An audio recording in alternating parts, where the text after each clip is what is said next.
వర్గాలను తెలంగాణ ముఖ్య నాయకులందరికీ సోదరి ఎన్నో ఏళ్లుగా దృష్టిలో పెట్టుకొని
అధ్యక్షురాలు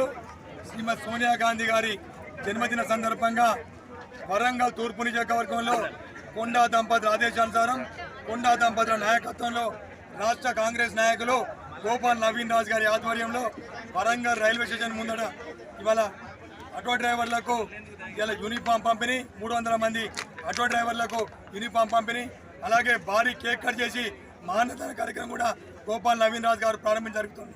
మరి ముఖ్యంగా ఏంటంటే తూర్పు నియోజకవర్గంలో కొండా దంపతుల నాయకత్వంలో వాడవాడలో కూడా సోనియా గాంధీ గారి జన్మదిన వేడుకలు ఘనంగా నిర్వహిస్తూ ఉన్నారు. ఇవాళ వాళ్ళ కుటుంబం త్యాగాల కుటుంబం శ్రీమతి సోనియా గాంధీ గారు ప్రధానమంత్రి పదవిని కూడా పక్కన పెట్టి రాహుల్ గాంధీ గారు కూడా ప్రధానమంత్రి పదవిని పక్కన పెట్టి మామూలు కాంగ్రెస్ పార్టీ సీనియర్ నాయకునికి అవకాశం ఇచ్చిన ఘనత శ్రీమతి గాంధీ కుటుంబానికి దక్కుతుంది. ఇవాళ సోనియా గాంధీ గారి ఏదైతే ఆశయాలను మన ఆశయాలను తీసుకోవాలి రాబో రోజులలో రాహుల్ గాంధీ గారిని ప్రధానమంత్రి చేయడమే లక్ష్యంగా ప్రతి కాంగ్రెస్ నాయకుడు కార్యకర్తలు పెట్టుకునే సందర్భంగా కోరుతూ ముగించుకున్నారు.